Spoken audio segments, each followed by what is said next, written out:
It's event 4 of the HotelPlanner.com PGA EuroPro Tour, and for the first time this season we venture north of the border for the Eagle Orchid Scottish Masters.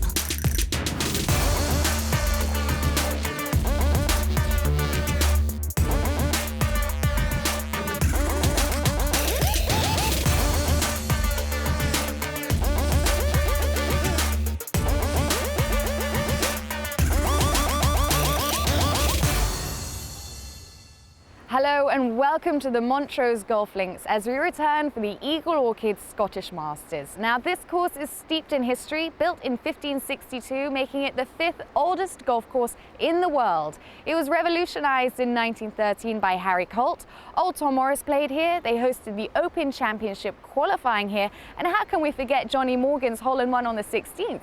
So who's going to make history this week? Here's what's coming up over the next couple of hours.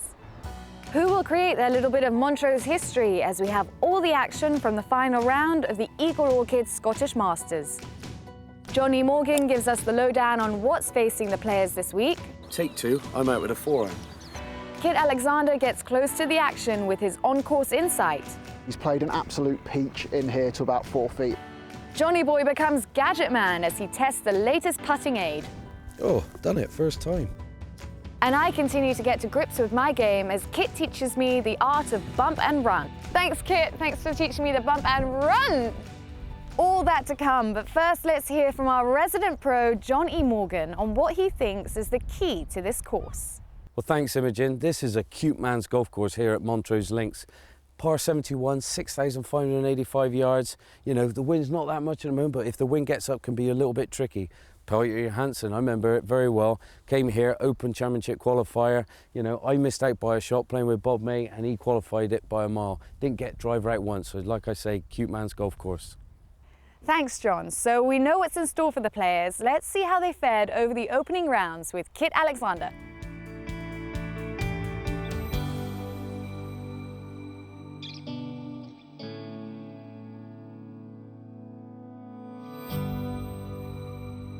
Well, the players have enjoyed some of the most benign conditions Montrose Golf Links has seen in its over 500 years of history in the opening 2 rounds. There's been barely any wind and the course is soft and receptive due to quite a bit of rain in the lead up to the tournament.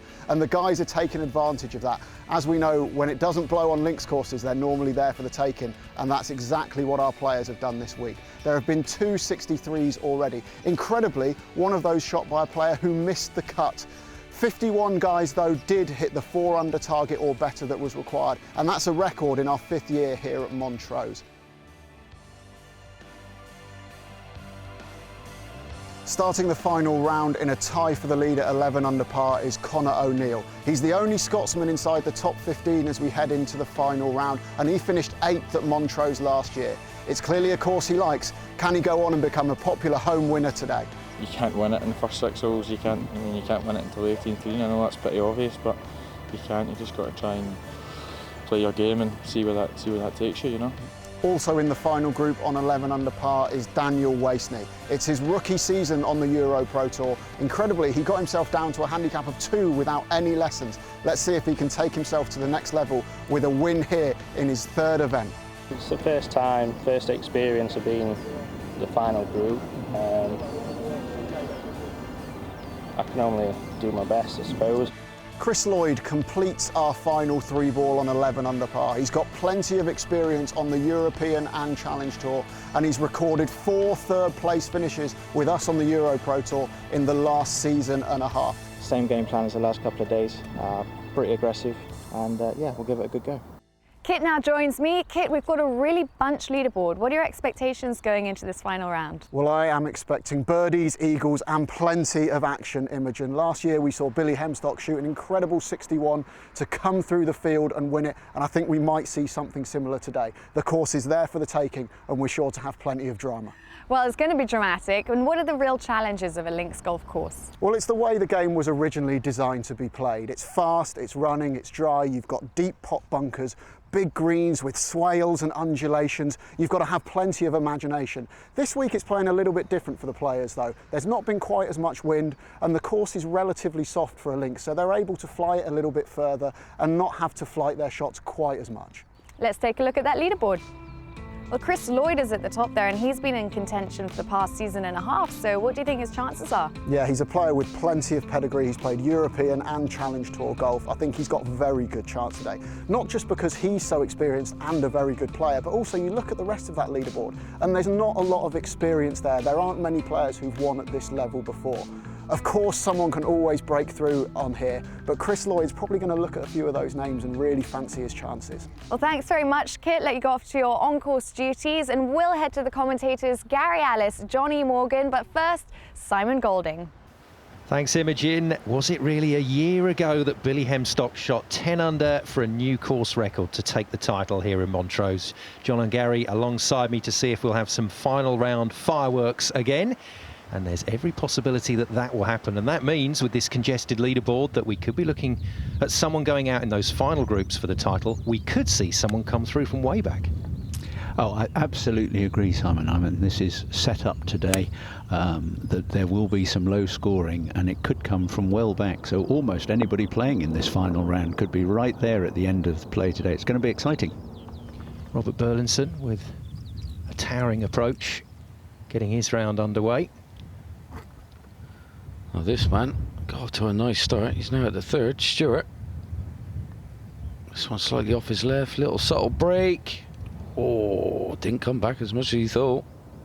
He was convinced that was going to slide. Didn't. I was too. So Burlinson for his birdie. Opening hole. Very nice. Lovely roll, that, wasn't it? It was. Just hung on for dear life there. Just hanging on that left-hand side. He thought it was going to break, but just caught it. Good weight on that putt. Now Stewart, to save his par. This beautiful par 3, third. Very difficult hole, the third, when the wind blows, so gentle for them today so far.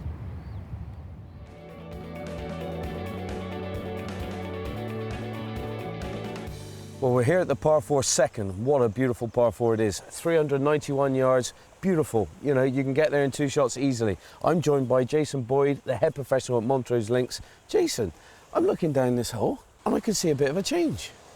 Yeah, I mean, obviously you can see we've had a natural erosion problem at this hole for several years now. And at the tail end of 2016, we had to take some action and take some rocks away from the point at the third tee and bring it over to protect the first green and the second tee. Without that, we may well have been in danger of losing the first green and the second tee. Stood on that tee. I remember coming here last year and I've actually looked down there and thought, right, I can really take this on and the players can really take the second on. But I feel a little bit knee knockerish looking down there now. Yeah, I mean, again, the normal wind for this hole as well is very much left to right. Yeah. So it is blowing you out to the sea. But only last year we were walking along this path. Yeah. We used this path. So it does look very, very different from when we were here a year ago, yeah. Well, I must admit, it gives me the weebie-jeebies just looking down there. So, yeah, I think it has enhanced the hole and it's a great hole as that. So, yeah, beautiful. Thanks, Jason. Thank you very much. Top man, my friend. So Adam Chapman about to embrace the new contours of this hole. Nice new approach to looking at the situation with regard to coastal erosion. A lot of people dealing with that around the country these days, and they've dealt with it well here at Montrose, and Chapman's dealt with that well. He has indeed. What makes this hole so good though is just, you know, all the gorse that's on the left just comes into play a lot more. So we see this second shot of Simpson into the first on a slight upslope. Much more of a rise than you think going up into this first. That's a lovely shot, just using the contours and a good birdie opportunity. Yeah, loads of zippity-doo-dah on that one. And straight to another birdie opportunity for Chapman. Looking to capitalise on that approach, and just sneaks in. He did think that one was in, Simon, I bet you. Was that the breeze just helped there? Yeah, definitely. He looked a little bit light in his toes there, trying to dance that one in. So we see this now for birdie. Can he convert? This would be a perfect start. Oh, he does it with ease. Well, these guys all know they've got to go low today, so they've got to take those opportunities. Now, a little look at the leaderboard. So at the moment, 3 tied at 11 under, O'Neill, Wasney and Lloyd. But as we said at the top of the show, it's a congested leaderboard today. 16 players at 9 under, and then our leading groups at 10 and 11 under, respectively. So Wasey to get his final round underway. This last group will all be taking irons off the tee. Just get it into position, John. It is. It's not really a hole for driver unless you can get at the top of the hill, but that's hell of a distance away. Irons, good play. And see Chris Lloyd about to go next as we quickly go over to Timmis. First look at this 4th hole, drive down off the tee, get it in the fairway and just leaves a wedge or a 9-iron into this green. There's another fantastic result. Brilliant play so far, John. It is. We're going to see a lot more of it. It's no more than a 4-3 iron for Chris. Well, we've been talking about him all season, haven't we, John? And the general tone of what we say when Chris Lloyd comes on the screen is how long before he wins one? Well, it is. I mean, he's only, I think he's like 24, 25. I don't want to do him injustice, but, you know, he's got so much experience already at such a young age. And, yeah, he's a good striker of the ball. Good head on young shoulders. We come back to Risdale playing a little chip and run from the front of this second. That's a very good shot. I love that though, Gary, seeing all the contours, using all of the green as well, little old school bump and runny kind of thing. Yes, so much of golf now, they play similar courses and it's out with these lob wedges and lots of bounce and throw it in there. And the ball's round, it'll roll. Never forget that. Well, he's staring this one down, Chris. High rise, straight at it, one hop and a bit of stop. Oh, look at this. What a start. That'll put a spring in your step. Well, I said we were going to watch fireworks in this final round, and that's exactly what's happening at the moment. They are knocking the pins out. Timmis then for birdie. 3 off the lead at the moment, so that is perfectly surmountable. And in it goes. I think we're in for an entertaining final round, gentlemen. Yeah, I'm enjoying it already. Can't wait. Wasey then looking a little cautiously after this one. Yes, he just moving to that side of the green. It'll carry on. If you come in from the right side, it'll feed down. So a bit of work to be done. Yeah, a little bit of work, but I tell you, on the first hole, just settle the nerves a little bit. You know, he's in unfamiliar territory as well, as we see this man here.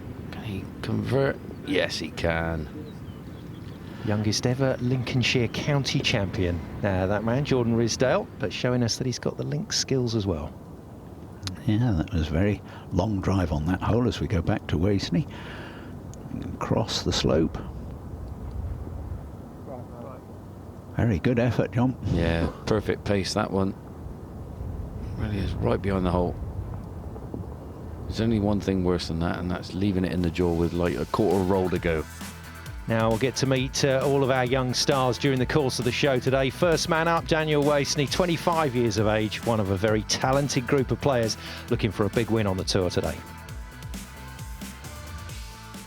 I said at the beginning of the week in the practice round to the lads I was playing with that whoever pitches and puts the best this week will probably win. So it did suit me like quite well. So hopefully another good round today and see what happens.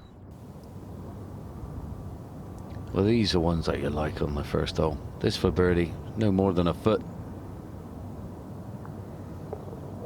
So the talented Chris Lloyd getting his final round underway, one of our co-leaders at the start of the day. It's going to be an interesting final 18. Let's hear from Kit Alexander. Fantastic start for Chris Lloyd there with the tap-in birdie at the first, and you're going to want to make a quick start. The opening 6 holes are the most scoreable stretch of this golf course, and while it's a little bit blustery, it's nothing these players can't handle. Expect to see plenty of birdies on these opening 6 holes. Yes, I think we're going to hold you to that, Kit, but I think you're perfectly right. This should be a day for going low, but which player is going to come out at the top of the pile? At the moment, Chris Lloyd staking an early claim, a very early claim, after a birdie at that first hole to move into the lead on his own at 12 under. So all happening here at the Eagle Orchid Scottish Masters, a final round to look forward to. More to come after the break.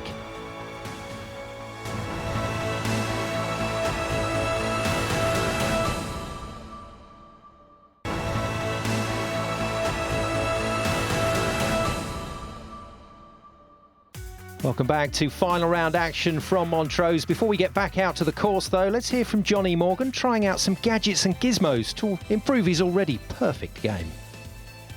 There's loads of gizmos in the world, and this is just one of them. I think it just gets you focused on something just nice in front of you, putt through it, nice tight target towards the hole. I mean, you've got to hit a good putt though. Now that one was okay. Oh, I can't miss. Can't do 3 in a row, surely.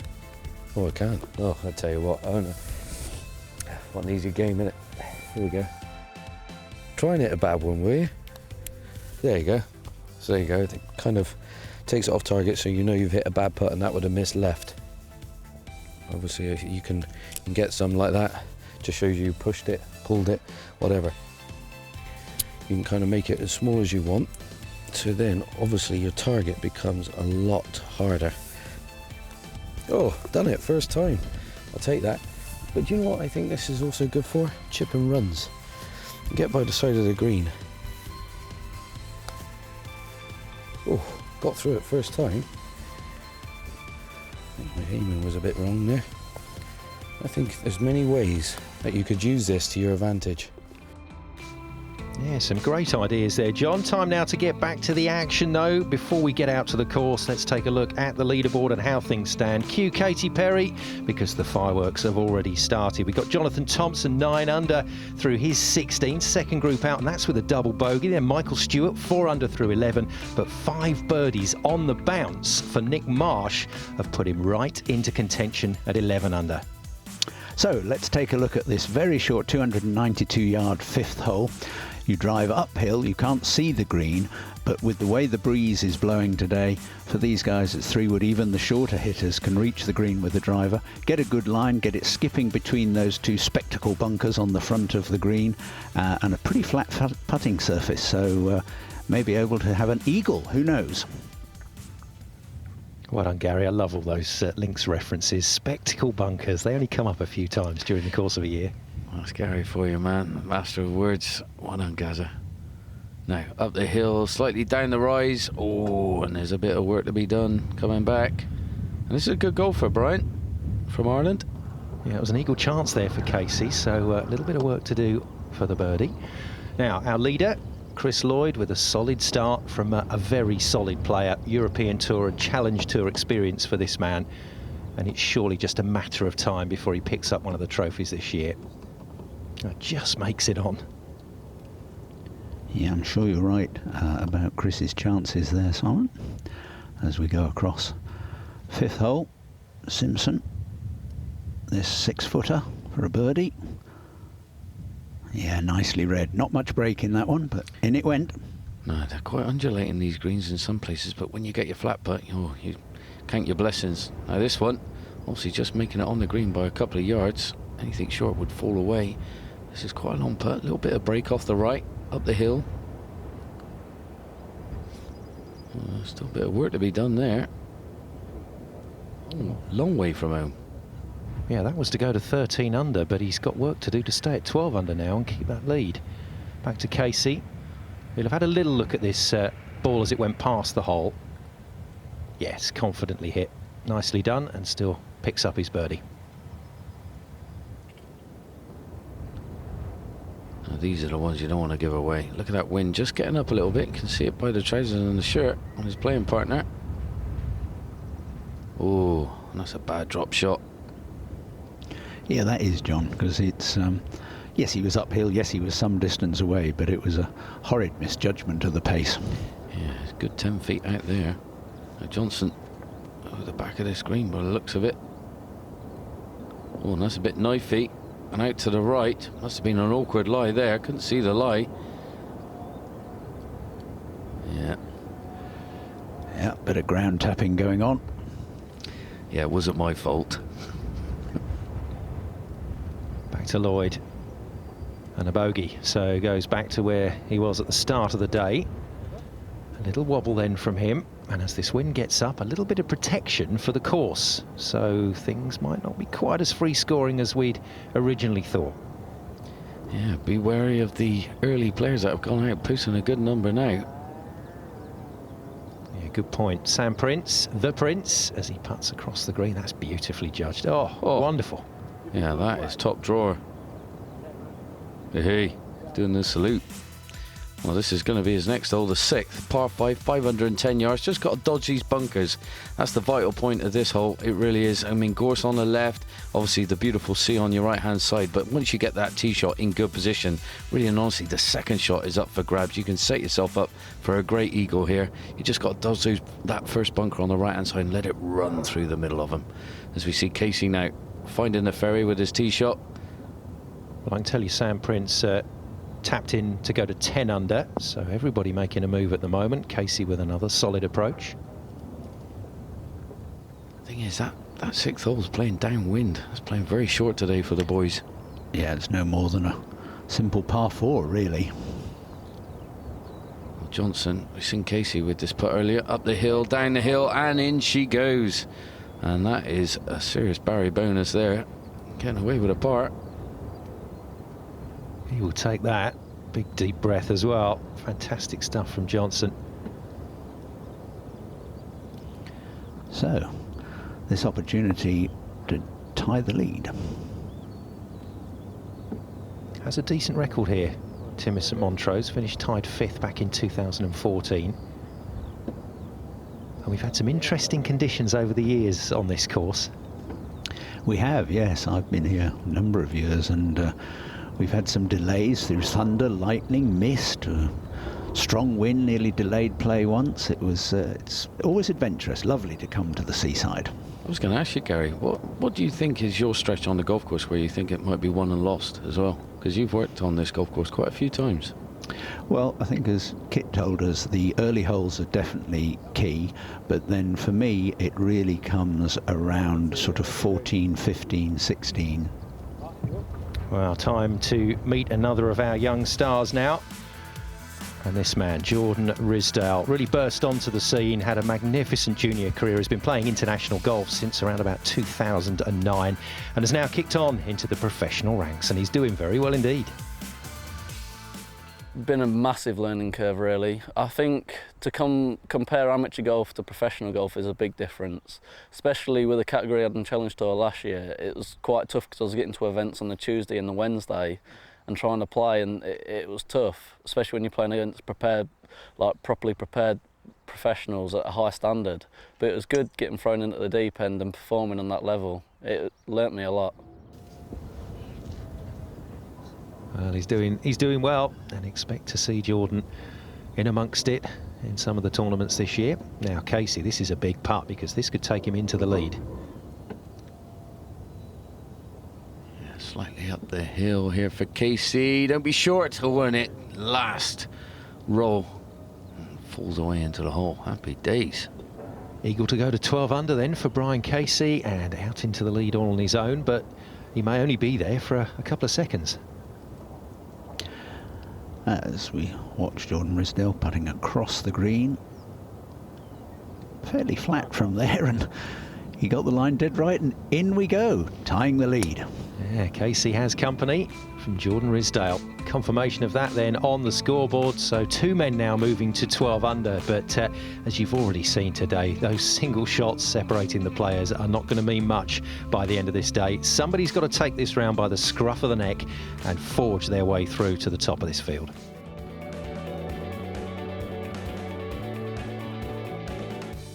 Well, we here at the 6th hole, par 5, and what a par 5 it is. You've got the coastal line running down your right hand side, and as you can see, this fairway just comes away from that coastal line with the gorse bushes running down the left, and there's these 3 beautiful little bunkers in A1 position to catch your ball off the tee. This is not the place you need to be. You need to be on this fairway or in that right rough at the worst case scenario to give yourself a good chance to hit this green in 2. I'm going to open the club face a little bit. I've got to mind my backswing. I've got to stay nice and tall, and I just got to nip it off the top as good as I can. Now I'm taking dead aim at that flag.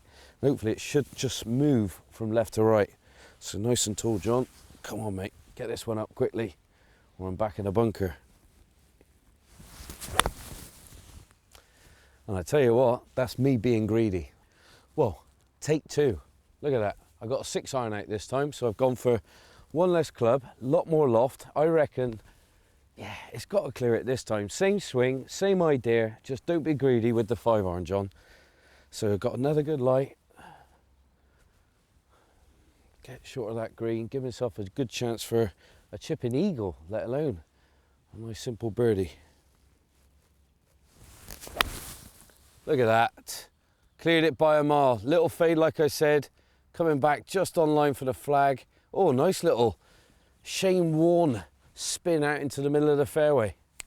Lovely jubbly. I think that's a very good point there, John, for our viewers. Just make sure you take enough loft to get over.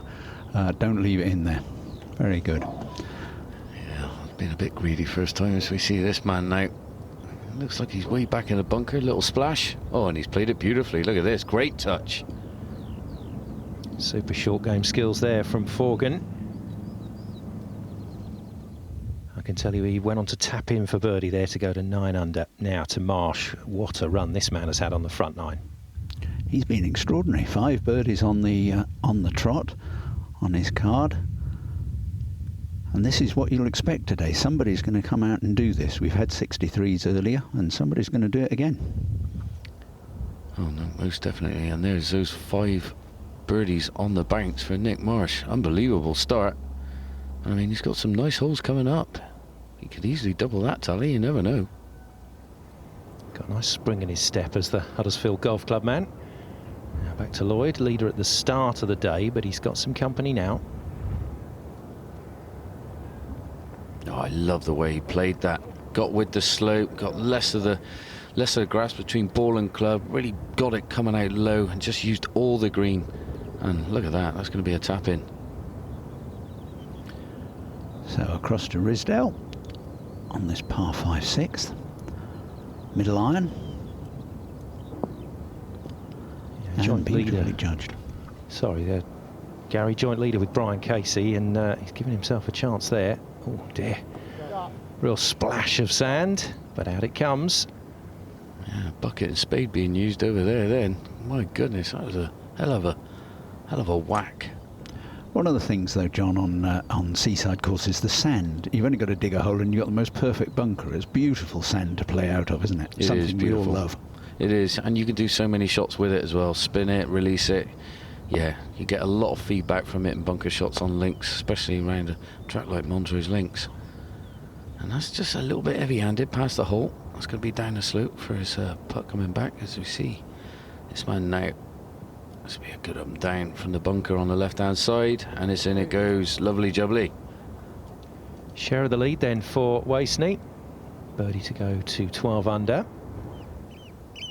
And it's going to be that kind of day. Lots of movement on the scoreboard, lots of lead changing hands. Back to Timmis. Yeah, hearing all these birds singing as well. I fancy fish and chips. Don't let the seagulls see you've got it, John. Yeah, that's true. They'll nick them all. Look at that, great touch. Also like the chipping in front of the greens as well and around the fringes. You know, there's such tight lies, aren't there, Gary? You can get a lot out of it. You can. It's where you don't need a club with a great deal of bounce. In fact, you don't really want much at all. So this long effort should turn in a little bit now. Oh, you're kidding me. Cellophane bridge. I mean, that just looked like it went straight over the hole from my view. Obviously just missed on the left, but that was a hell of an effort. Superb from Godwin. Now to Marsh. Can the birdie fest continue?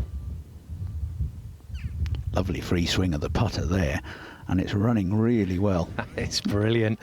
My goodness. You could just see it was fantastic. You could see the name of the ball running over, couldn't you, John? Yeah, you could. And I mean, the way he's playing, that hole is the size of a bucket at the moment. I mean, it's an easy game for him. He's playing that well. I mean, that was a perfect stroke, perfect putt. 6 birdies for Nick Marsh. He's the man on fire at the moment. Nice work, good up and down from Timmis. So he continues to keep his challenge nice and strong.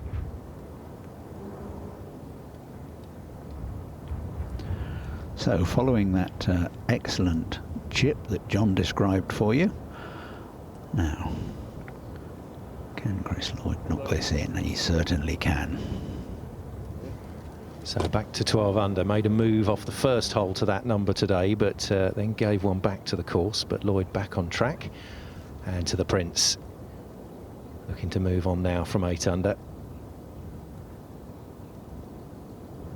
And there you go, more links imagination from a young golfer, and that is superb. His control of distance with the putter today looks very good. Yeah, it certainly was.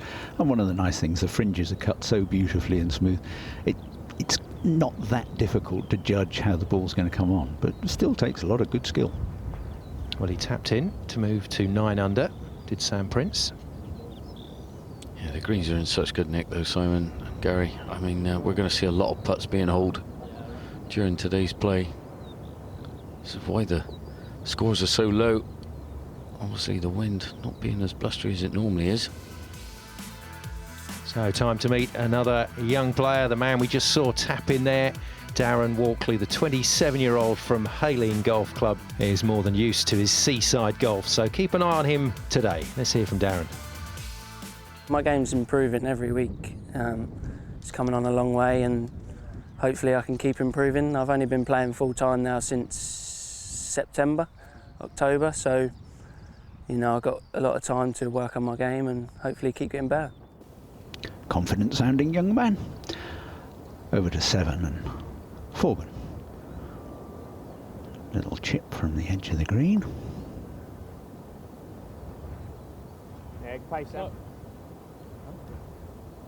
Oh, beautifully played. Don't know how it didn't topple in there. Look at him with his mouth over, you can't believe it didn't drop. I mean, that was in all the way. Well, it looked like that to me anyway. Well, John, the guys today just underlining the quality of golf now on the EuroPro Tour. 4 under to make the cut here in Montrose. It's unbelievable. The standard has risen. You know, more people are coming out of the woodwork playing this tour. You know, obviously, $250,000 up for grabs as well. The golf course is a great standard, and the standard is great as well, and they want to test themselves. Although, to be honest, this shouldn't be too much of a test for Forgan. And he rolls it in. Very nicely done indeed. Now, let's keep the standard nice and high. Here's Johnny Morgan at the 12th.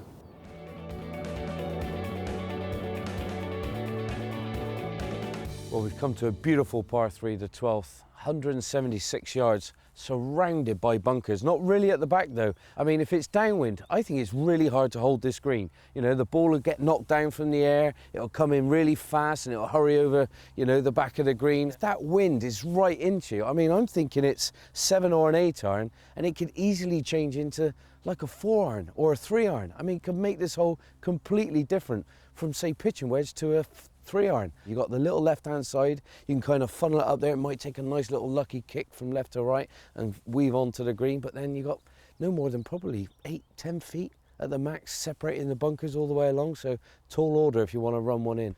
Now, come on, Johnny.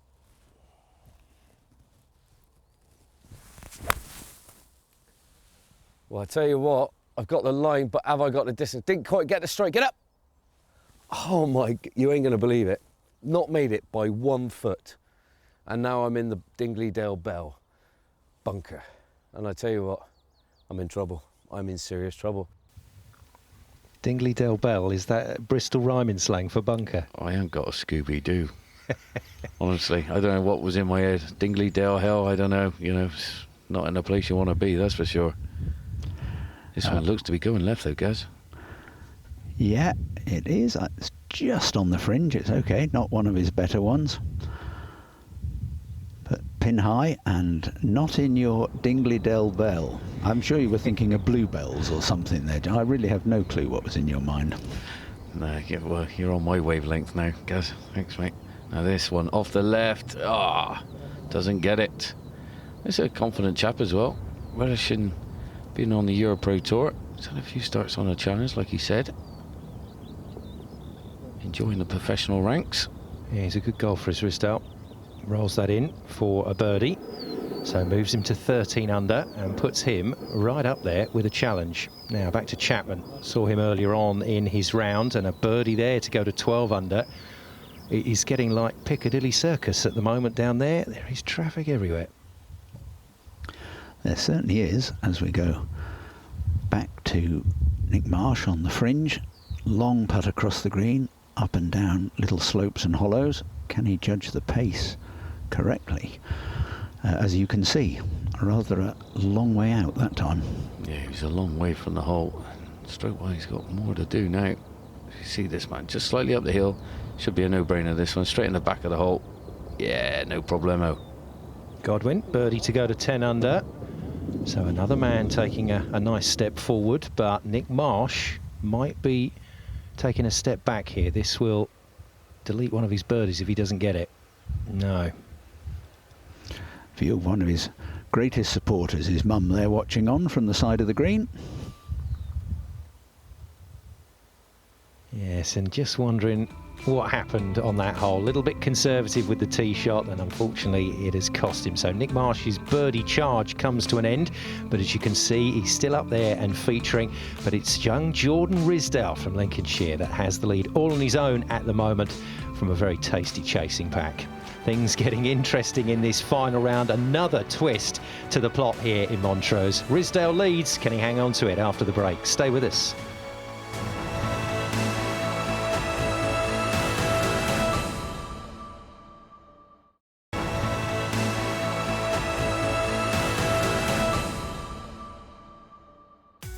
Welcome back to Montrose and final round action from the Eagle Orchid Scottish Masters. Conditions really nice for this final round of golf. We think we're going to get a low number today to claim the trophy, which is what happened last year with Billy Hemstock. But out of this group of runners and riders, who is going to emerge at the top? At the moment, Jordan Rizdal leads, but let's hear from Kit Alexander talking about another rookie, Daniel Wasney.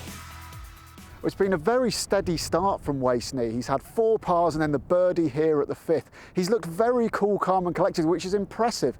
It's his rookie season, his first time really in contention, and he seems to be handling it well. He looks to have a very level head, which is exactly what you want in tournament golf. Yes, well said, Kit. Now 10 unders in the clubhouse, the lead with Chris Evans at the moment, but we think we're going to go much lower than that. Chance to see Wasney hit his second into this 6th. Seems to be using the wind here from left to right and shaping it that way, and that has done it perfectly, and that's getting forever closer, bit by bit. And pin high, perfect shot. Our leader by a single shot. Looks like he's going to try and conjure up another bit of links magic here. Oh, just caught that slope. It was just through it half a yard too far and caught the downslope. But that was a lofted club though, Gary. I just don't know if the bounce came in there a little bit too soon on there. That would be my guess. It sort of will have skipped and just creates a slightly thin contact. Exactly. Now this one looks to be coming in severely from right to left. Big raking draw, and that's just overcooked it and come up shy and left, but it's feeding. Come on. It's not over yet. He's got away with that one. Yeah, that was Adam Chapman, the Carris Green man, one of many former Walker Cup players out there on the course. Now, what can Lloydie do today? I feel this is an area he's improved on. I spoke too soon a little bit there, but he's been working very hard on his wedge play. I think in the air that would have looked quite good, because I think it came straight over the top of the pin. It was just the angle he was on. As we have a look at Casey from the fringe. Longish putt across the green, and very nicely cozied up to the hole side. He's already had the lead on his own today, Casey, but still in the mix, and very carefully rolling that one in for par to stay at 12 under, so just that single shot behind our leader, Rizdal. Yeah, liking the leprechaun-y beard he's got going on, Brian. This man out with the beard as well, a local Scot. Hitting it high in the air, landing it softly, and played it beautifully. Look at that. Yeah, tremendous shot that was. So across to the relatively short par 4 14th. And we look at Nick Marsh, again getting the distance spot on. And we know that's a difficult green to hit as well. He's put it in the right place. Rysdale up the slope, a lot of turn from left to right. Has he hit it high enough? Oh no, he hasn't. Missed low side. So we'll have to roll that one in to maintain his single shot lead. Good learning curve for this young man now. This is a really important hour or so in his young professional career. And he's going to find out if he's got the minerals, John. We haven't said that for months, have we? Yeah, the minerals. Well, I tell you what. Yeah, he will do. He'll test himself out. And this man's definitely got the minerals. He's been there on the European Tour for a couple of years, Challenge Tour. Now, putting through the fringe, down and away, going to gather a bit of pace. It's tracking. Oh, just shaves the right edge of the hole. Oh, head to the sky. He's like, oh. Interesting shot here for Chapman, Gary. Yeah, this is awkward. You know, does he use the bottom of the slope, or did he try and do what we saw, land it on the green, which was obviously not the right decision. Yeah, that's not easy. I mean, you could have probably putted it down there. Depends what contours are in front of him. Like you say, Gary, probably used the bottom of the slope as well, but he's gone to fly it all the way, and yeah, it didn't work. Wasney for Eagle. This to move into the lead all on his own. Oh, another cellophane bridge in operation, and he's got that back to share the lead with Rysdale. Yeah, we're seeing a lot of positive putts, which I always like to see. Never up, never in, as they say. Now Marsh, 6 birdies, 1 bogey so far today. What else has he got in store for us? That's a good stroke. You were saying that earlier, Gary. Oh, and that's gone in as well. Make it 7 birdies. Unbelievable. Well, we've seen it before at Montrose. We've seen someone find a rich vein of form on a day like this, and Marsh looks to be the man. O'Neill, after that beautiful approach, capitalises. Yeah, very nicely done. You can see that breeze just getting up. Their shirt's really blowing now in this breeze. I guarantee the first 2 rounds weren't like that. Now Chapman, after just a heavy-handed chip from off the front, he's got this one to save. Oh, he's up and out, short. Got a bit of swagger about him. Well, he knew that right from the off as it came through the first cut. That wasn't going to make it. Frustration for Chapman. Now Wasey to go to a share of the lead. Done it. 13 under then is the mark that Rysdale has set, and Wasey has now equalled that. So we are back to a situation where we've got a tie for the lead, and it's a tie with just a single shot lead. Nick Marsh recovering from that earlier bogey with a 7th birdie to go to 12 under with Casey and Lloyd. Things getting very interesting out there on the course. Now then, back to the action with Rysdale at 8. I like the look of this young man, and reminds me of quite a few of the younger players coming through at the moment. He's in good shape physically and mentally by the looks of it. They do seem to be, certainly physically. I mean, all the players now have a lot of help, and as we take a look at this swing, you can see the athleticism in his body. Top of the backswing, club face looking a little bit in a shut position, but a slightly flatter golf swing for his build, but tremendous flexibility, eh, John? It seems to be, yeah. Well, yeah. Seems a common thing, though, to have that club head pointing to the sky. So we take a closer look at this 9th hole. And a hole I feel, you know, the boys are really going to capitalise on. They can hit it down the right, away from this bunker that you're just seeing on your screen now, and they can just take it over. This pin today, tucked on the left-hand side, you know, really accessible from the right-hand side of this fairway. So I expect some birdies on this baby, I really do.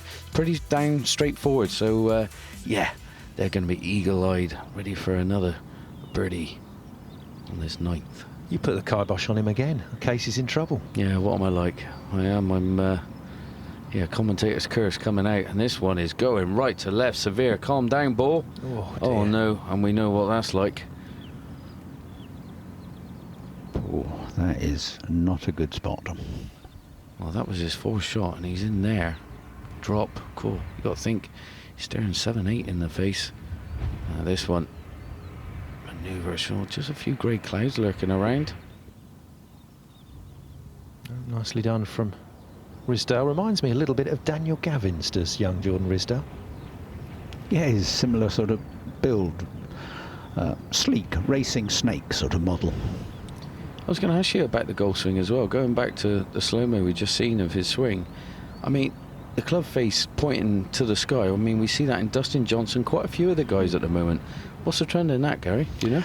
I think it's actually just that they work a lot more on turning the body, so they try and get their arms and shoulders more on the same plane. And it's not really that the club face is shut, it's just that the club face matches the rather flatter angle that they tend to swing round. And they have this very fast body turn through impact, kind of designed to make sure the thing doesn't go left, so it doesn't send the ball left. Great shout. Good insight. And hole 15, I mean, what a hole. I mean, it really is. This is a good golden opportunity with the wind going out to sea, 555 yards. Kind of, you hit your drive, but then the second shot, you got this big bunker just lurking right and staring you right in the face. As soon as you clear that, you got about 50, 60 yards, all downhill, feeding down onto this green. So a good opportunity to have a nice surprise when you walk up over the brow and see your ball closely on the green. Opportunity knocked on this one. Yeah, that's the kind of view that Nick Marsh will be looking forwards to. Second shot then into this par 5 hole, and bounces on nicely. It is, it's a lovely feed in because it's flat, and again, but downwind, as we can see, it does chase the ball on. But the green itself, this is one of the slightly flatter greens, so if you can find the green, there's a chance of holing for an eagle. Here we are, one leg in, one leg out. Bit of imagination in store, coming in steep. Open the club face, pop it, get it over the lip. Oh, he's done the first bit right. He's got the line. Has he got the touch? Oh, but you'll be happy with that. That was obviously an awkward one down there for Chris. It's all about keeping your levels. If you can get your knees and your hips level in there, you've got a chance. Yeah, I will say, Gary. Big believer in that. Timis from the right side. This is third. Bump and run through the fringe, up and over. This has got a bit of heat on it. Slow down ball. Woo. Yeah, same sort of position as Chapman. Now Casey in trouble, as you said, John, going to take a drop here, but just making sure he's got all the rules right. Well, Gary's expert at this one, but yeah, we've seen where it went in, found the ball. He would have taken his 2 club lengths there. Yes, I think they were perhaps just discussing because of the slope, you know, had it rolled a further 2 club lengths away from where he dropped, which obviously it can, as long as it doesn't go near the hole, and can roll up to 2 club lengths further away. Little ticklish one there, sliding past for Jordan Risdale. That was a chance to go back into the lead on his own, but back to Casey trying to repair the damage here at 9. Oh, he's got to hold this for a double bogey. The hole's not over. This is a difficult chip. Catching that downslope, and he's played a beauty. Oh, look at that magician stuff from Bryant. And there's that cheeky smile. Well, it was a glorious shot, but it's a shot for nothing, I'm afraid, other than limiting damage. A bit of damage here for Lloyd as well, potentially.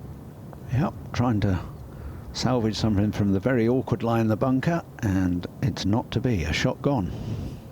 Back to 11 under, which is where he started the day. Yeah, but he looks very calm, Chris. I mean, not too disappointed and gruntled that, you know, he's had 2 bogeys already. Seems to be taking it on the chin nicely. So we see Marsh now. The birdie machine today. Yeah, and this one's for Eagle. Can he slot this one in? It's a monster, this putt. It's tracking, it's in the heart. Oh, if he'd have hit it, might have just missed on the left, but yeah, it was a good effort. Well, it would have given him the lead, but a tap-in birdie will give him a share of the lead, Marsh. Back to Timis. And, well, just like Chapman, just decel through that first cut. Yeah, it's a slow putt, that one. It's caught everyone out. Slightly disconsolate from Timis, so he drops back to 10 under. Wasney could make a move here, bearing in mind what's happening on the other holes. This putt takes on added significance. An interesting shape there after he putted it, Gary. You almost felt him trying to get it up that slope. Yeah, a couple of times I've watched him, and he just has a slight tendency to seemingly to come up a bit quick when he hits 1 or 2 of his putts, which I guess we'd all try and keep a little stiller. Is that why he's missing it right as well, Gary? Yeah, if you lift your left shoulder, you're likely to lift the left wrist and open the face. Defo. Triple bogey for Casey. Yeah, that's Can't gonna gloss hurt. over that, I'm afraid. We can't gloss over it. So it goes good. back to 11 under. Well, Marsh's love affair with the birdies continues here at Montrose. Brilliant stuff from Nick Marsh, moves himself into a three-way tie for the lead, along with Jordan Risdale and Daniel Wasney. But that's the first serious move we've seen today. The two-shot lead opened up by those three. Will it be a two-shot lead that is a feature come the end of the day? So 3 men at the moment marching through the mid-phase of this final round with the lead. Marsh, Risdale and Wasney. Which one of them will come out on top?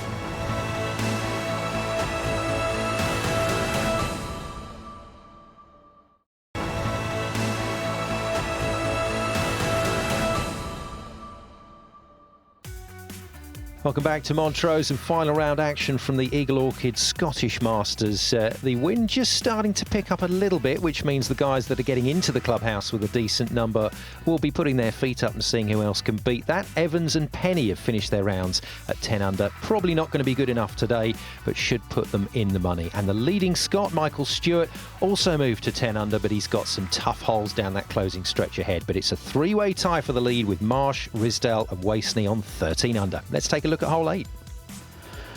Yes, we drive down the 8th from slightly elevated tee, fairly short hole, almost drivable, but risky as it narrows down with the bunkers that you can see. So most of these players will play for just short and then leave a little pitch onto the green. Yeah, Lloydie, well, hitting it down the left-hand side near the gorse, find that awkward lie. Gonna pop this one up high. And he's played that extremely well. Look at that. Got the yardage spot on from there. And that's more fill, not yardage, really. Working a hands-on and upslope in the rough as well. Now Marsh, can he keep the birdie blitzing going here at 16? Oh, it's tracking, it's tracking. Oh, he's looking at it thinking, I thought he had another. He's missed. What on earth is going on? Back to the hills, and Wasney, the joint leader, sweeping it in from a similar position to Lloyd, and that one's just stopped up on him. You can just see that wind playing a little bit of havoc for these lads. Now, I like what Risdale has done today. Jordan Risdale looking for his best ever finish, the Boston Golf Club man, on the EuroPro Tour, and with golf like that, he's got every chance. Yeah. Nice posture. Interesting posture, because he's really rather sort of stiff looking in the hips and back, but maintains the spine angle. Just playing really a hands and arms push forward, John, wasn't it? Yeah, it was. It was well executed. Now, it's been a while since we've seen Robert Burleson, the 22-year-old who turned pro back in September of 2016. There's a whole group of those players that are coming through at the moment on the EuroPro Tour, and looking very, very good contenders for a win at some point during the year, and Burleson definitely amongst them. Yeah, that ball going in the hole like a rat down a drain pipe. Now, a long way from home, found the green in an awkward place off the tee. Oh, and this one's had a bit too much meat on that bone. So we need to make that one on the way back. Wasney to stay at 13 under. Over to Marsh for a rather strange score for him, a par. Been a fiery final round for Nick Marsh, and he's right up there and in contention. Now Risdale to move to 14 under. Should break off his right just a tad. Down the hill a little bit. Yeah, well, I'm sure he'll tap that one in for his par. Not a lot to be done. Speeds up the game, don't need to mark that one. Speeding up the game's a big thing though, Gary. Yeah, I think the game has to be sped up, because it's everybody's time poor. Whether you're an amateur golfer, everybody's time poor, and to find 5-6 hours out of a day is tough. It is indeed. And up and out, but it goes in. I didn't think that was going in at all. What a bizarre reaction from Adam Chapman. I think it was just that little bit of oomph, that will, that left arm came out with the putter. It was like, go on, please, give me that extra ounce I need. So Chris Lloyd following that very good shot out of the hills. And very nicely done.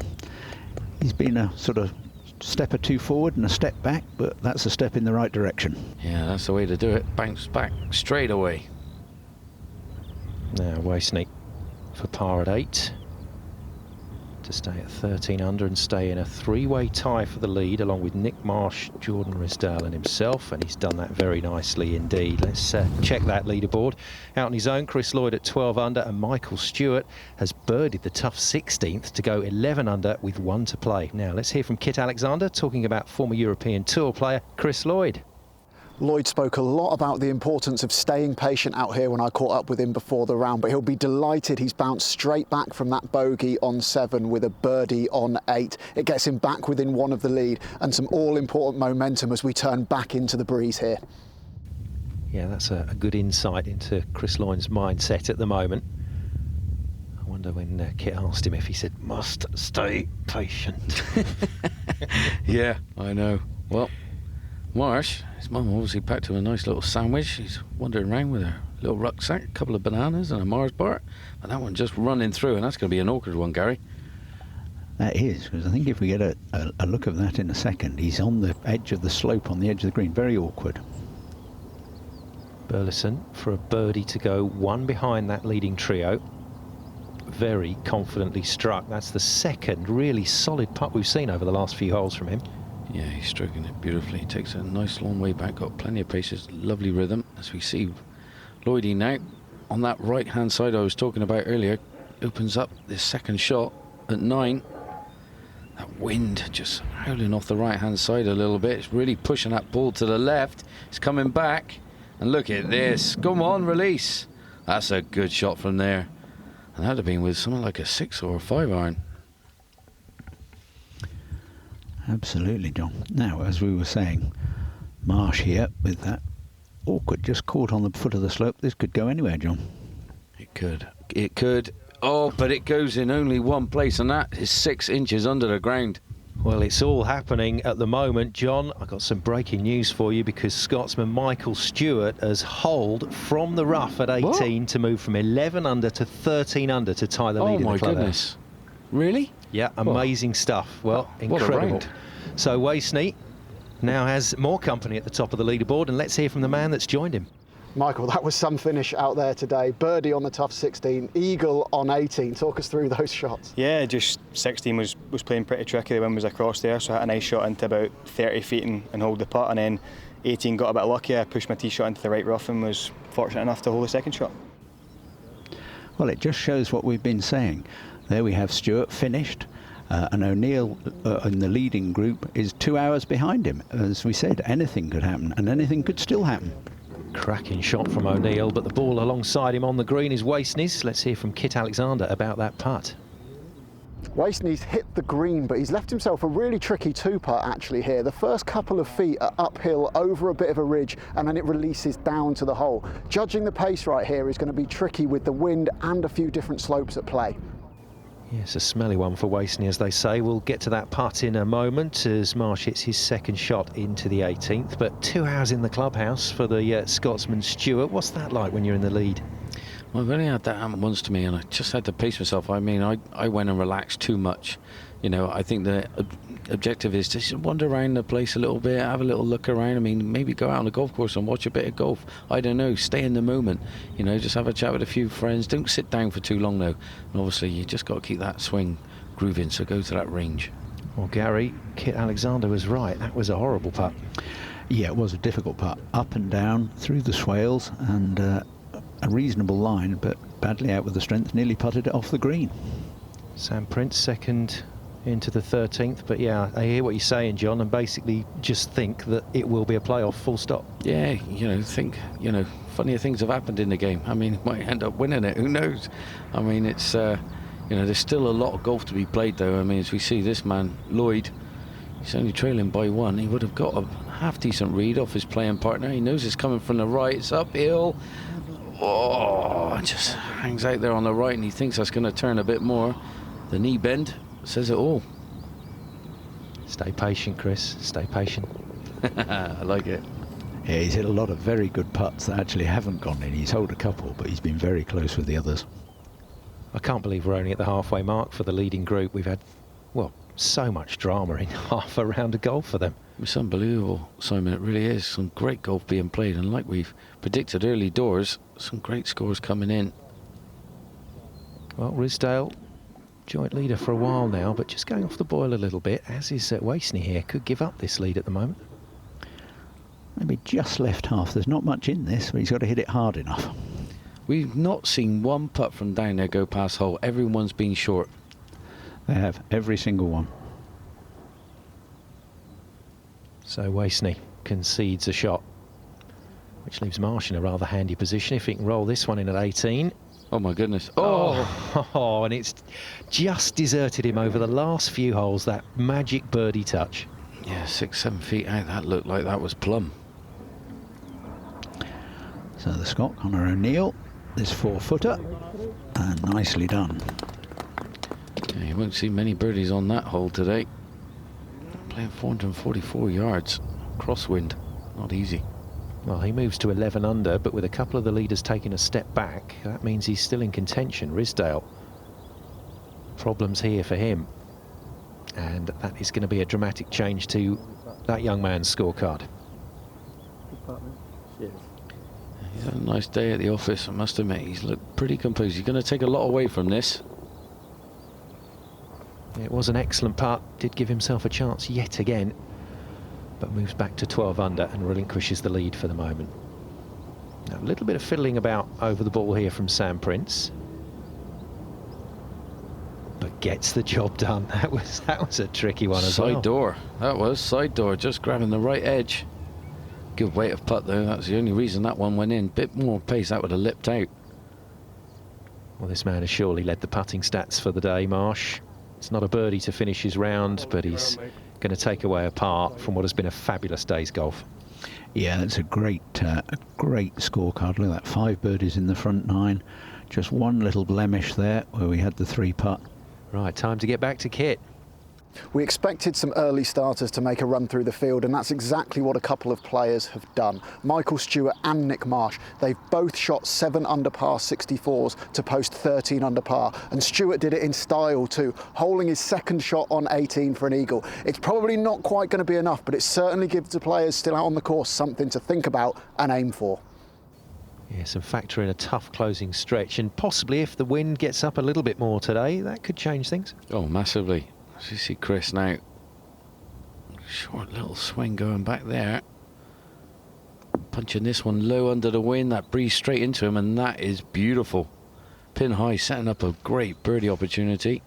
He's saying Risdale here at the 11th. Yep, middle of the fairway. And what's he done with it? Nicely on the green, but an awkward putt coming out of that hollow. Yes, indeed. Now, let's get back to Kit Alexander. He's like a gazelle on the plains today. He's everywhere. My goodness. It's been really interesting watching Jordan Risdale go about his business on the greens today. He's very methodical. He uses the aim point express read where he feels the slopes up through his feet, and he's got a straight line on his ball, which is being very meticulous in lining up exactly where he wants to start that ball. It's working really well for him. We'll see how he gets on this here on the 11th with another good birdie opportunity. But some guys like to be a little bit more fluid. How did you guys approach green reading and putting in the studio? Ah, good comeback, Kit. Gentlemen.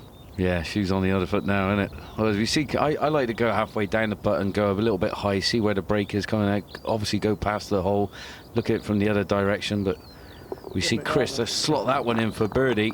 I think it's a vital thing, reading greens. I mean, I can tell you now, I had a great opportunity to have a little putting lesson off of Tiger Woods many moons ago.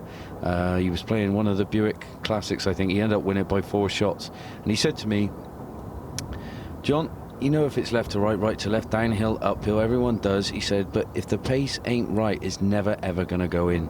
And he said, all my pressure putts I've ever had to deal with, he said, I've really focused on the pace of my putt more than anything else. He said, yeah, played for the borrows, everything like that, but the pace has to be bang on.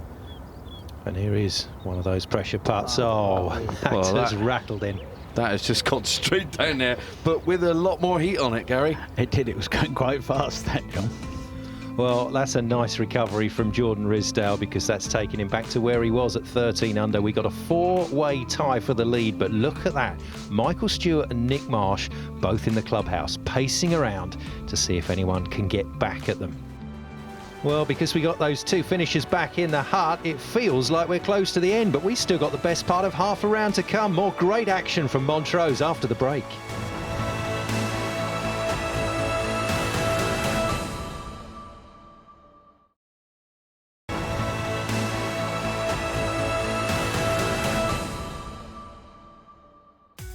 Welcome back to Montrose on the east coast of Scotland for the final round action from the Eagle Orchid Scottish Masters. We are heading towards a dramatic close here in Scotland, there's no doubt about it. We've got two men in the clubhouse at 13 under, but a whole load of players still out on the course that could really change the course of this tournament today. Right then, let's take a look at the closing stretch, a tough one here in Montrose with John E. Morgan.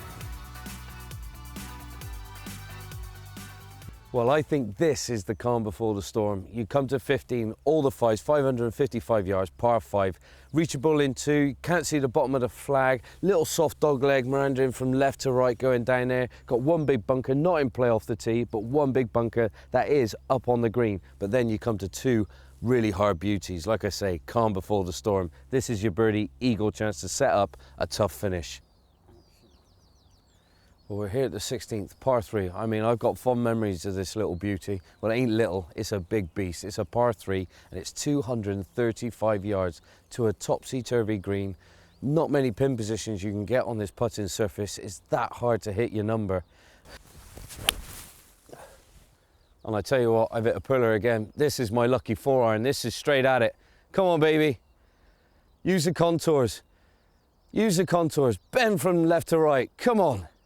That's my club for this hole, all day long. Well, we come to the 17th hole, beautiful par 4 and tough as old boots, it really is. 418 yards, gorse bushes on your left, thick rough on the right, and then you come to your second shot.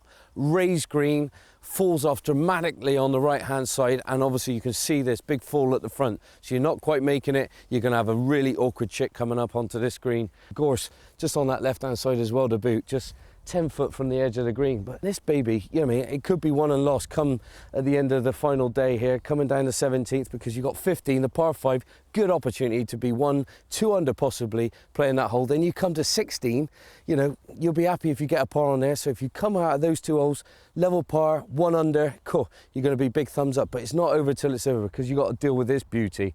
You know, if you've got a 3-shot lead, I got to say, it's not over till it's over, because this one could rack up a big number if you're not careful. Well done, John. It might just be me, Gary, but every time he tells us that hole-in-one story, 16 gets longer and tougher. Yeah, it's all that distance into a howling gale. Yeah, good man, Gary. That's a 5er for you for that line. Yeah. Well, that looks like short and right and finding the trap. That's going to be awkward. Yeah, tricky, I'm afraid, for Timmis. Now, let's take a look at 16. Well, it is, as John told us, it is a difficult hole. If you tweak it a bit left, you've got very, very thick gorse, difficult chip from the right, and even if you find the green, this is an elephant's graveyard. There is so many humps and hollows, it's a very long green, incredibly difficult to get close to the pin, and if you get on the green, you're really happy just to 2-putt and get out of there. Yeah, we've seen Stewart hold a 30-footer for birdie on this one, didn't he? So yeah, he's one of the lucky ones to roll one in, as we see this man here, tall, high rising shot, that wind blustering off the right hand side towards those gorse bushes lurking on the left, and this is a beauty. Look at this, it's getting better, it's getting better. What a shot from Nick McCarthy. Fabulous stuff from the Yorkshireman. Now waist neat in the wastelands. Yeah, Nick McCarthy's been playing some good golf this year. Now this one, out the thick heat. like you said, Gary, he's just consolidated, playing out to the left. Didn't want to take the flag on. He wasn't very far from the out of bounds there, actually, off the tee. Yeah, he was quite fortunate there. Now Simpson, I don't know if he's in the bunker. I don't think he is. He's just shy of it. We'll soon see what kind of puff comes up. Nope, it's a clean lie. And this one bounding on down the hill, needs to come to a halt, and that is beautiful. He won't be able to see that from where he is. He'll have a nice smile on his face once he does. Really from a very good position here, Chris Lloyd. Pitching this one up and in. Just got too much zippity-doo there on that one, Gary. Yeah, he did. Now back to McCarthy after that fabulous tee shot. He would love to get the job done here. This would move him to 8 under. And he does. Super reward for a fabulous shot at 16. Not a hole-in-one, obviously, John, but not bad. Oh no, I'd take it 2 all day long. Mine was just a bit of luck involved. Always is a little bit. Now Casey looks down and deep there. He's finding that bunker, I think. Or just shy of it. And he's popped this one up nicely. Oh, it's had a nice bit of late spin, and that's beauty. Yeah, I think he was lucky, probably just on the grass by the edge of that bunker there. Yeah, rise down now from the left side here at 14. Difficult par 4 this one. Nice raised green, couple of little slopes. And he's just overshot the ridge. 1 yard less, and that would have fed back towards the hole. Now this is difficult. He's going to get this up very quickly, downwind, and stop it. Did it rather well, I thought, John. Easy game, innit, Gary? Easy game. That was just brilliant from Timmis. Very nonchalantly done, I must admit. Now Wasney still with a chance. He's making tough work of it, though, isn't he, here at 13? Here's now Simpson for Eagle to get to 11. He's tracking, he's owed a few good ones already, and he's owed another. Well, appropriate name around these parts on the east coast of Scotland, Simpson. Just a few miles above Carnoustie. And he's rolled in a beautiful eagle there, so Simpson into the mix. Well, he's only just got to get this over the ridge, really, because it'll go down quite fast.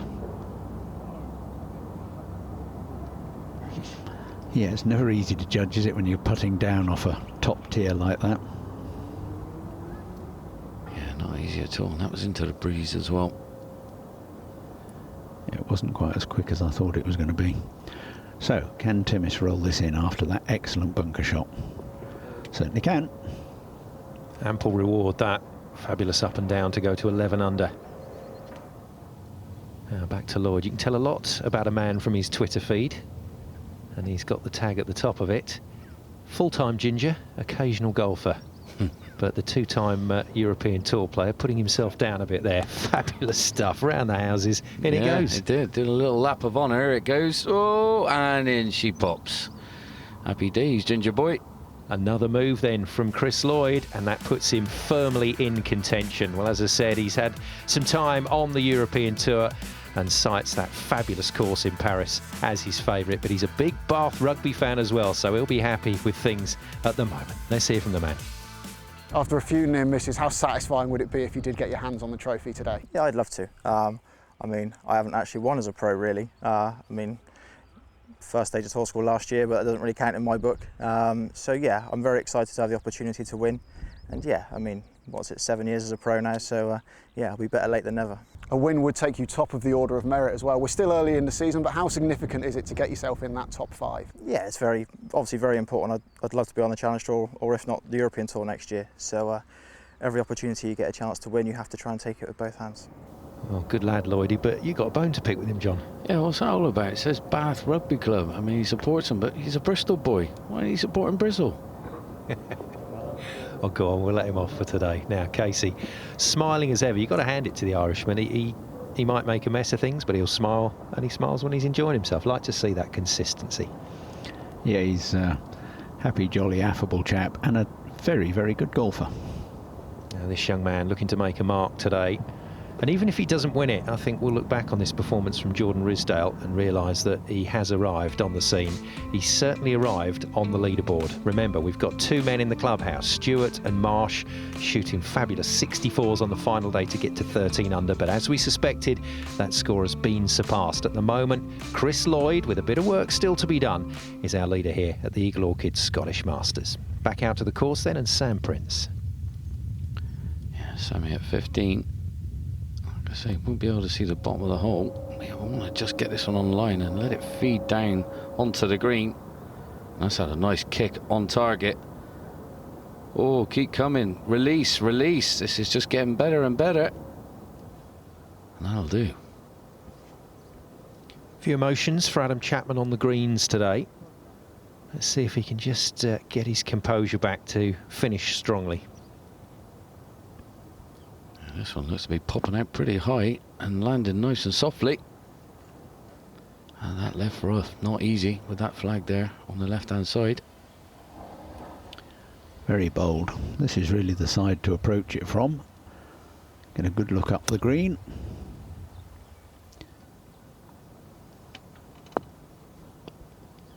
Yeah, we've seen some cracking finishes at this hole here in Montrose over the years.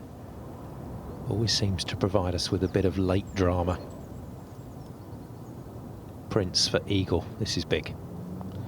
It is off his right-hand side as he hits it. Oh, he's come out of it quickly. Oh, and it was tracking. It was on line.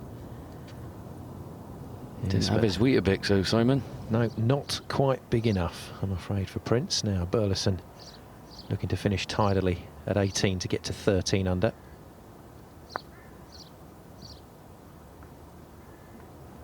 Oh, not quite. Not quite going to join the two guys that are already in on that score. Well, disappointing, but another talented name to look out for in the coming weeks. Yeah, I just have a quick look at that scorecard. That Eagle coming at the 6th. Beautiful Eagle 3 at the par 5. And just cruising on in nicely with 2 birdies for 67. Yeah. That's a good score. Now, can Chapman coming slightly up the hill. He's done it again. He's done it. That's going to be his style for the rest of the season, I think. I absolutely love it because he does a little half swing through his putt, and it seems to go in every time he does it. Look at that topsy-turvy round.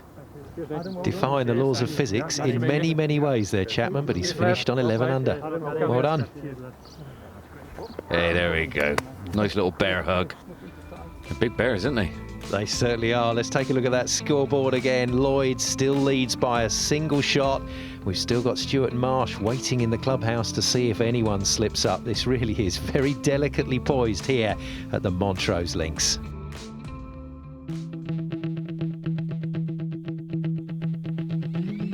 So Kit, what are you going to teach me today? Bump and run? What is that, the way you drive a golf buggy? Well, it is, but that's not what it is when we get on the golf course. So we're here at the lovely Montrose. It's a links course, and this is a shot that you're going to use a lot on links, and you can use it on other courses as well.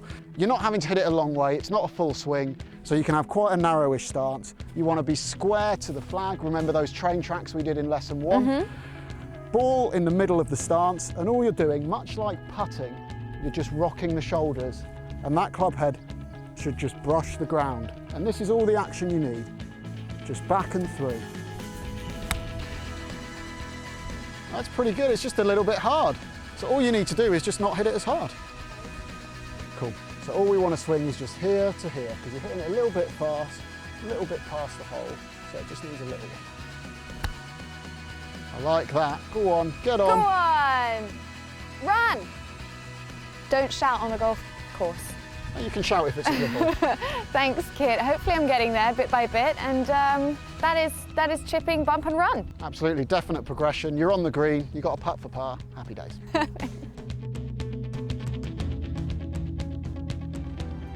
So the big man, Chris Lloyd, trying to tell the course and the rest of the field who's boss here at Montrose Links. More to come after the break.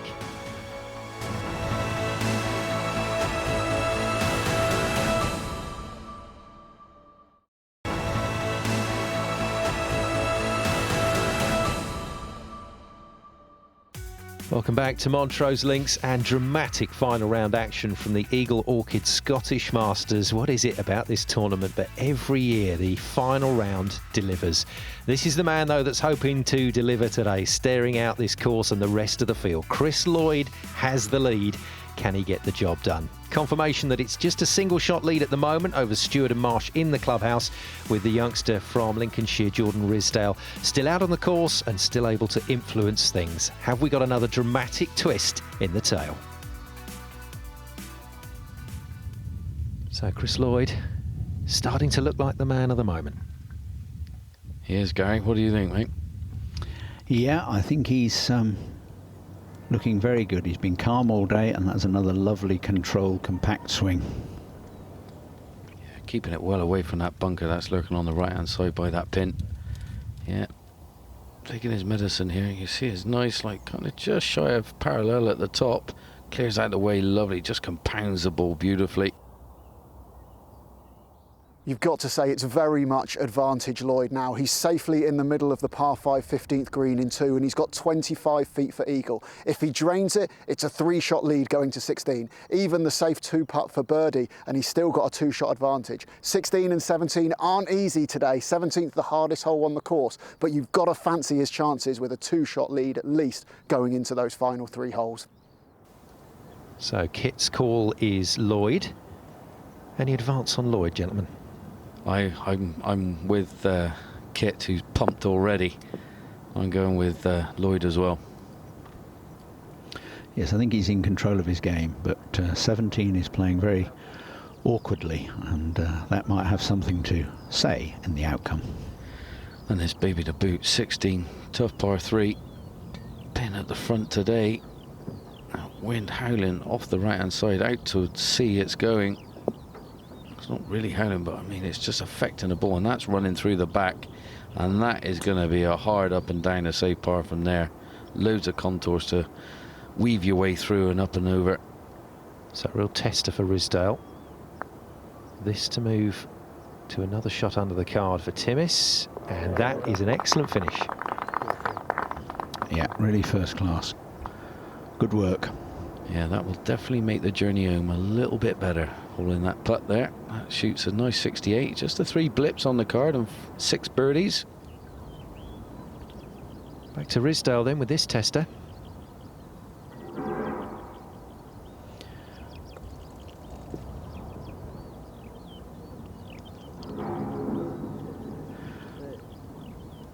So, I mean, it's a very good effort, but personally I still think the first bit was too much in the air into the bank. I would have taken it straight along the ground, almost putted it there, I think.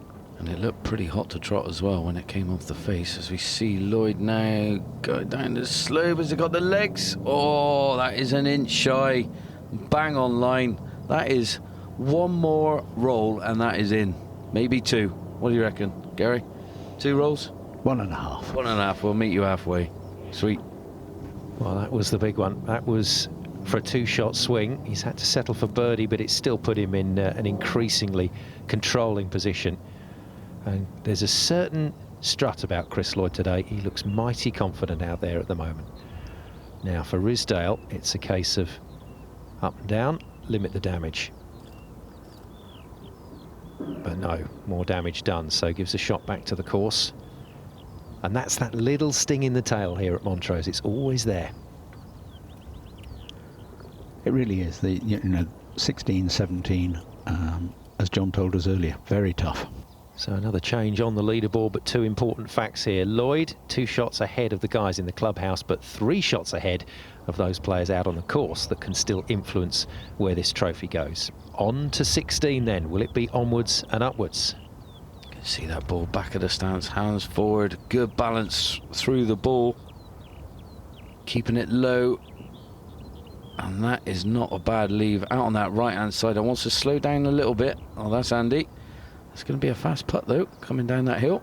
A little bit of turn from right to left, I feel. As we watch Prince. His last full shot on of this round. And probably it'll only leave 1 more shot to complete.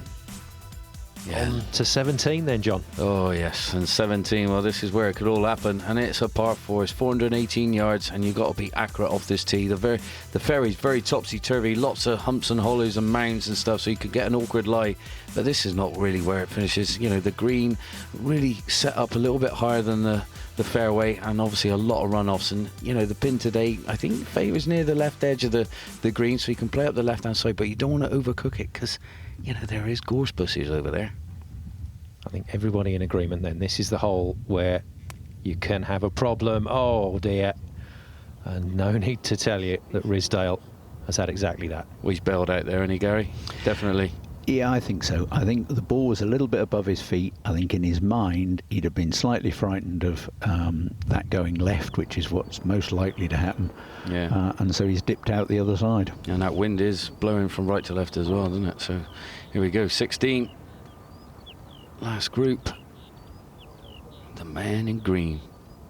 Yeah, Waisney looking to get inside the ball of Lloyd, and he's going to do that very comfortably. Come on, come on. Oh! Tell you what, that only needed one more hop, and that was going to be very close. Well, it's going to trickle back down now, and there's the difference between amazing and a little bit of work still to be done on a links course. Still a good shot, though. Ridsdale, plenty of green to work with here, Gary. He has. He probably can't actually see the bottom of the pin because it is a steep rise there.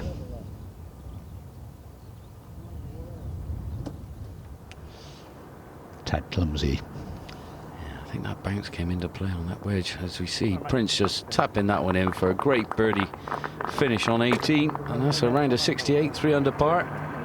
Impressive work from the Northern man, and enjoying his first EuroPro Tour season. Now Walkley. Really tricky stance, tricky putt. Beautifully executed. That is really difficult. I mean, the ball was below him on the fringe, pops out, little jumpy to begin with, but gets it on line and disappears. Another man in double figures. Now, and again, another big shot here from Lloyd. He won't be trying to be too crazy with this one. It's quick down the hill, as we can see, but he was the right distance away. Go on, so go on. Oh! There was very little break in it. God, he can't believe it. How did you stay calm during that, Gary? Goodness me. Seen it all before. It's just a heart rate of never goes above about 53, mine. Oh, I'll take that. Oh, little shake of the head from Lloyd. So close. Now this is not easy. You can just see him taking a little practice swing going back there. Just needs to pick the putter up nicely, quickly, get it on line, and that wasn't easy, Gary. We've seen a few putts like that already today. Just take your time on this one, my friend. That's a shame for Ridsdale. Slips back to 11 under, but I'm sure we'll take a lot of positives away from this round. Now Waisney with a bit of terrain to cover, and he's only gone and rolled it straight in. Beautiful effort then from Waisney. That's another shot in the bag, but still 3 behind our leader Chris Lloyd that he's playing alongside. Let's just check that for you on the scoreboard. There you go, confirmation that that's the situation out on the course. Lloyd still our leader. You've got a feel for Waisney. He birdied 16 to get within 2 of his playing partner, Chris Lloyd. And here on the 17th tee, the first one went out of bounds right. The second one's gone left into the gorse. I don't think he's going to find it. And if he doesn't, that means he's played 5 off the tee and he's a long way back. He has spent some money on this hole. Ouch, ouch, ouch. The closing stretch here at Montrose Links baring its teeth and causing some problems. Ridsdale suffering at 17, and Waisney looks to be in all sorts of bother. We'll update you on that later, but lovely rhythmical swing from Jordan into the 18th. Nicely done. Yeah, nice high ball flight coming back into the breeze. Landed nice and softly as we see Chris now. He's done the first part right, finding the fairway. Certainly has. Looking straight down at the flag, all about choosing the right club, good contact, and the job should be a good one. Using the backstop. Yeah, a little bit heavy-handed, and that's going to be an awkward one. And we'll see the raindrops coming down right at the end of this round.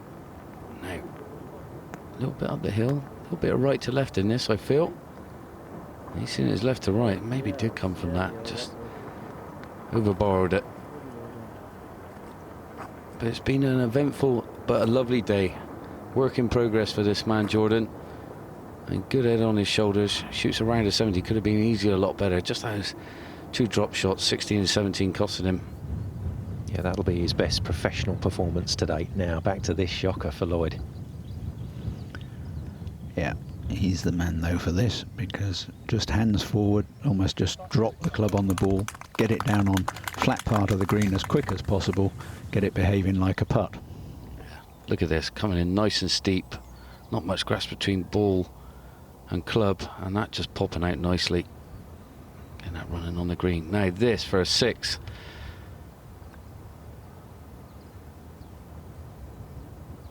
Oh, it's tracking. And like Kit said, this is going to cost him a lot of money. Heartbreak stuff for this man. After battling so well for the tournament, he's going up the last hole after a triple in his head.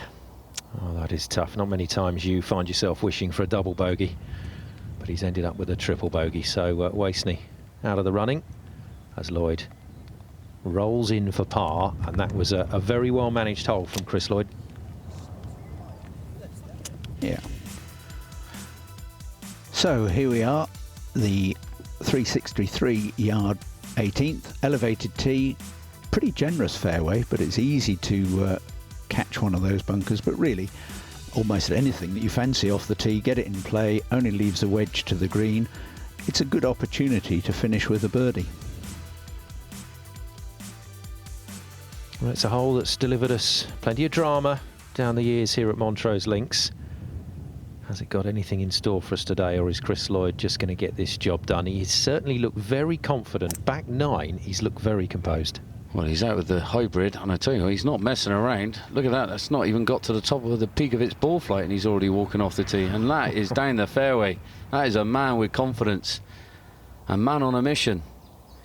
Do you know what, though? I think if he wins this one, you know, he's probably got a few Challenge Tour events lined up. He might just wipe the slate clean with them and think, right, I'm going to focus on the EuroPro, because, you know, he wants that Order of Merit title for the EuroPro, and also there is $250,000 if you win 4 events, and this is his 2nd shot.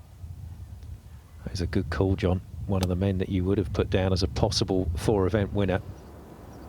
Not easy to do on the EuroPro by any means, but my goodness me, it looks like this is going to be #1 chalked up. It certainly does, and again it just reinforces these last couple of seasons. The standard on the EuroPro Tour has just gone up and up and up, the strength in depth. These are really good players that a lot of people should be taking notice of, watching and enjoying, learning from them. Exactly, Gary. As we see Chris go over here, we've got some great players doing so well at the moment. Challenge Tour, Aaron Roy, Jordan Smith doing well now on the European Tour. And this man, can he follow? Is he going to slot this one in, finish with a flourish? No, he's not. There's not much left to do for his first win. Well, not quite the fairy tale finish there for Lloyd, but the job's a good one, as they say. Brilliant stuff, and his first really big professional win. Chris Lloyd brings it home with a score of 15 under overall and a final round of 67. He'll take that.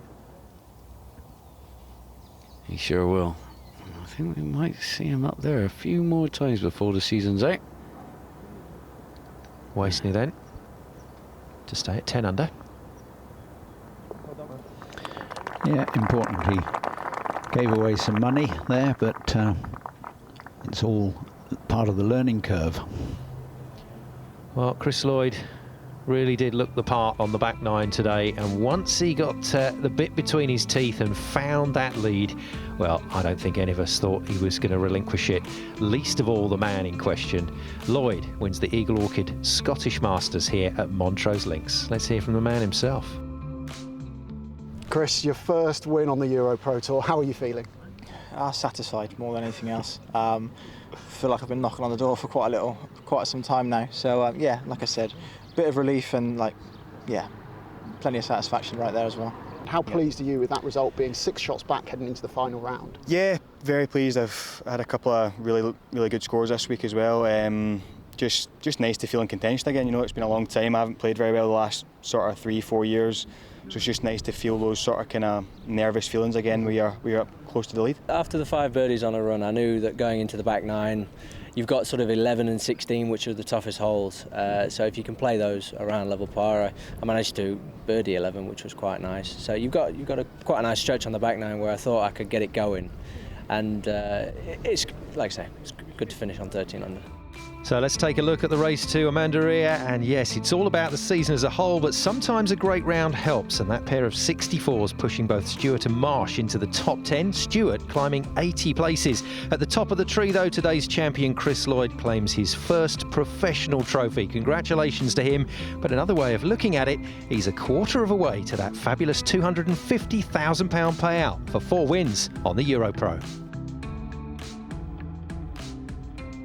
So Kit, we highlighted Chris Lloyd at the start of the show. Do you think his win today was as easy as he made it look? Well, he was a justifiable favourite before we started, and he lived up to that tag. But I don't think it was easy. He had 2 players come through the field at him. Nick Marsh, Michael Stewart, both got 13 under on the board in the clubhouse early. He himself had to overcome a couple of bogeys early on, showed great patience, and in the end played some superb golf down the stretch that did allow him to coast in on those final couple of holes. Well, now he's done this, he's at the top of the order of merit. So do you think he's going to be able to hold this position for the rest of the season? Absolutely. We've seen him contend a lot, and now he's got that first win, the confidence that'll give. I think he'll kick on and win more. He's going to take some catching this season at the top, and what's more, I think he's a decent little bet to win the 4 titles that gets you £250,000 this year. Well, we have to keep our eye on him. That's it from Montrose. We'll see you next week at Studley Wood.